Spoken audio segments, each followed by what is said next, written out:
And most humans are completely unaware that there is a dimension of consciousness in them that is deeper than their personality, their personal self. So they are trapped on the surface level of reality, and that is not a pleasant place to be. We confuse signs, words, numbers, symbols, and ideas with the real world. Most of us would have rather money than tangible wealth, and a great occasion is somehow spoiled for us unless photographed.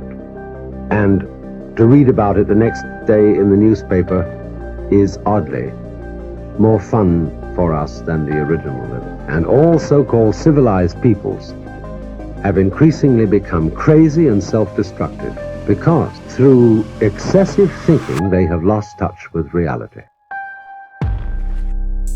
Reality is the part of you that is eternal. And when you live there, you abide in an absence of fear. And you begin to know that life itself is a sublime experience. And there are no accidents in it at all. And that intelligence, whatever you want to call it, flows through each and every one of us.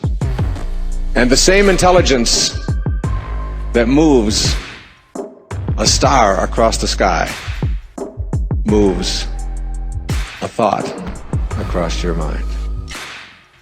We all must deal with that dark side of our nature, the positive side of our nature. And it isn't that it ever gets done or finished, but that we should suppress those things that would cause us trouble, not only within ourselves, but cause us trouble with someone else. It's a never-ending challenge, but to still always be who you are. But who we are is, you might describe it as dual nature. And the key to life is to become the most of the good in you and the least of the bad. Because you've got to make a move which will put yourself out of your own control into the control of a better. If you don't believe in the Christian kind of a God, you can believe in the Hindu kind of a God, who is your inner self, the real self, the spirit, which is substantially identical with God. So you've got to meditate in such a way that you identify with your higher self. Now, how do you do that? Well, you start by watching all your thoughts very carefully, watching your feelings, watching your emotions, so that you begin to build up a sense of separation between the watcher and what is watched.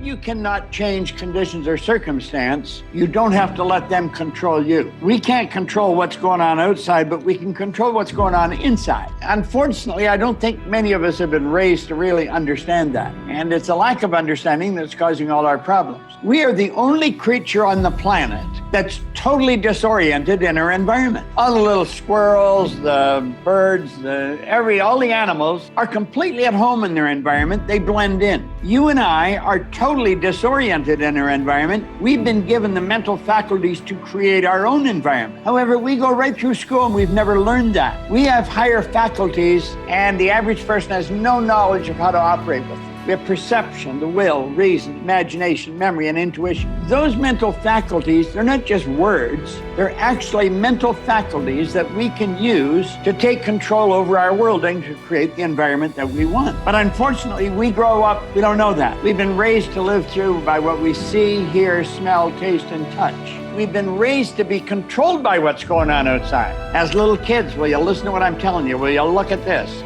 And so it's all outside. I think we're raised in ignorance, actually. There's a very small percentage of the population that have a reasonably clear understanding of who they are and what they're capable of doing, but the ones that do are in the minority.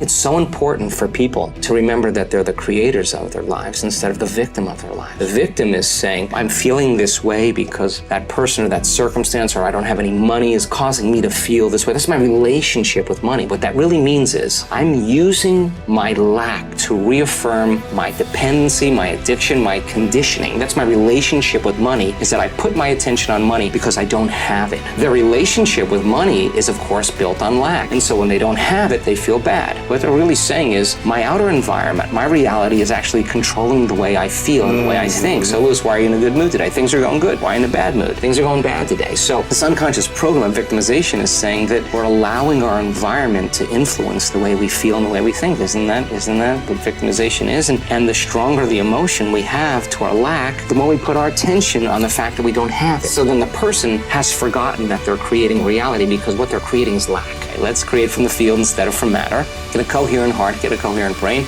relax in the heart, and energy moves right into the brain. We've measured this 1,000 times, and all of a sudden the person moves into these beautiful, elegant brainwave states where they're super creative, right? The future must become the present in the imagination of the one who would wisely and consciously create circumstances. I think right now everybody wants to create circumstances because they don't like the ones they find themselves in. But you see, you cannot change the circumstance you find yourself in.